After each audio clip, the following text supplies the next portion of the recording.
Привет, меня зовут Юлия Гендина. Вы находитесь на моем канале YouTube, который посвящен интерьерному вязанию. Сегодня я хочу вам показать процесс один мой. Вот такой вот жаккардовый ковер. Я вам расскажу про него подробно, покажу, и мы рассмотрим его со всех сторон. Итак, это жаккардовая дорожка. Она связана из хлопкового шнура. Шнур называется Yarn Art Macrame Cotton. Вот у меня здесь осталось 2 смотанных мотка. Всего на такую дорожку я планировала, что у меня уйдет 4 мотка. Я в описании прикреплю ссылку на этот шнур, чтобы вы могли на него посмотреть. Что в нем особенного? Это градиентный шнур, то есть градиентно окрашенный. Посмотрите внимательно на полотно. Оно вот такое вот интересное, видите, получилось. То есть где-то ромбики, ну, во-первых, узор очень простой, да, это такие маленькие ромбики, переходящие один из другого. Где-то они очень четко прослеживаются. Вот здесь вот в начале, например, да, то есть светло, такой молочный цвет на коричневом. Дальше постепенно цвет переходит.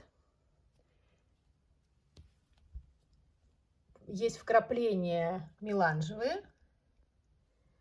Дальше опять четкие пошли фоновые цвета. Здесь мне стало интересно, я сделала просто зигзаг.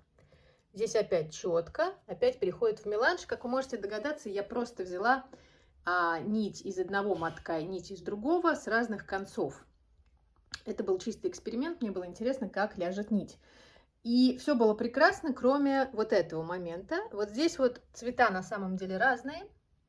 То есть здесь один был меланжевый, такой желто-красный, а другой меланжевый бело-красный, да, бело-бордовый. То есть вот так, если близко смотреть на полотно, различия чувствуются, рисунок виден. Но если мы отойдем чуть подальше, то здесь такая вот получается меланжевая полоска. Так происходит, когда мы слепо доверяем, конечно, секционно окрашенной пряже или шнуру. И в жаккарде или в мозаике это может быть критично, да, то есть тут может рисунок немножко, быть такое цветовое пятно.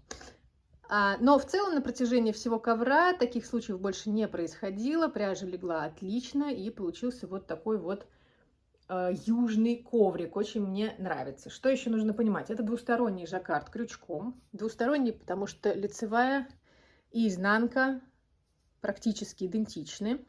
Без протяжек, то есть здесь ничего не цепляется. Нить, которая не используется в работе, идет у нас внутри полотна. И еще один очень важный момент. Как мы видим, это многоцветный жаккард. То есть здесь использовано много цветов. Но, как я вам уже не раз говорила, я люблю получать большое удовольствие в процессе вязания, не только от его результата. Соответственно, я не люблю протягивать в одном ряду много нитей разных цветов, потому что полотно слишком утолщается и требует, в общем-то, большого труда вязать из многих-многих цветов в одном ряду. Поэтому в данном случае, чтобы получить многоцветное полотно, я использовала градиентно окрашенный шнур.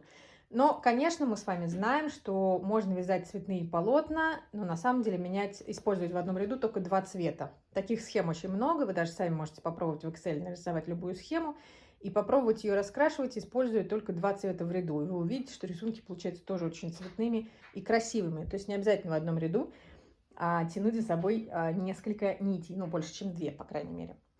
И еще что надо сказать, что это обрывной жаккард. Мы видим бахрому и слева, и справа. То есть я вязала вот в этом направлении, да, чтобы у меня по моей дорожке бахрома была именно по коротким сторонам, не по длинным. Почему обрывной жаккард? Потому что я не люблю в больших проектах переворачивать полотно. Я люблю его вязать только по лицевой стороне. Для меня это большой релакс, большая терапия. Мне не жалко обрывать нить, я прекрасно понимаю, что получается, поэтому я не собираюсь это распускать. Нет у меня такого страха потерять пряжу, поэтому я получаю большое удовольствие, вяжу только по лицевой стороне и вам советую. Конечно, это касается не всех изделий, только тех, где это будет смотреться очень хорошо. Потому что бахрома в данном случае только плюс. Я хотела дорожку с бахромой, мне не нужно потом ее приделывать, она образуется сама собой. Единственное, что с ней нужно сделать, это ее подровнять с 2 сторон. Поэтому в пледах, в коврах я всегда использую и обрывной жаккард, и обрывную мозаику. И кроме того, процесс идет, конечно же, быстрее, безусловно. Можно вязать жаккард поворотными рядами, естественно, но даже можно имитировать лицевое вязание, вот как я люблю. Обратите внимание, я вяжу столбиками без накида за дальнюю стенку. Можно переходить на изнаночную сторону и крючок располагать с лицевой стороны, как бы имитируя продолжение лицевой вязки. Но процесс это замедляет, рука выворачивается, мне не нравится, я предпочитаю вязать вот так. По размеру, в ширину она получилась, то есть вот по этой стороне, там, по-моему, 102 сантиметра. Давайте называть это длиной, да, 102 сантиметра, а вот здесь вот в ширину у меня сейчас 43. Я планирую как раз вот довязать эти два клубка до 50 сантиметров, то есть получится 100 на 50. Ну, стандартный размер дорожки как раз прекрасно ляжет около кровати. Я думаю, что я в Икее куплю подложку, чтобы не скользило, или можно использовать специальный силиконовый гель и промазать им с изнаночной стороны ковер, чтобы он был поплотнее и не скользил, потому что, конечно, полотно связанное я вяжу крючком 5,5, вот из этого шнура, покажу вам его поближе, вот он, оно получается прекрасное на ощупь, в меру легкое, все-таки для ковра, я думаю, что нужно было бы промазать силиконовым гелем. Тут еще размер играет значение, конечно, если бы я связала побольше, может быть, промазывать и не пришлось бы. Расцветка у такого градиентного шнура есть самая разнообразная, то есть можно сочетать цвета самым разным способом, можно пойти по другому пути, купить, например, один моток градиентный и один однотон. И тогда у вас будет переливы градиентного цвета на фоне однотона или однотонный рисунок на фоне перелива градиента. Тут уже решать вам. Можно экспериментировать очень по-разному. Рекомендую вам попробовать связать такую дорожку. В описании к этому видео я оставлю уроки на жаккард, как я вяжу жаккард так, чтобы клубки не путались, и оставлю ссылку на схему. Схема, правда, очень простая.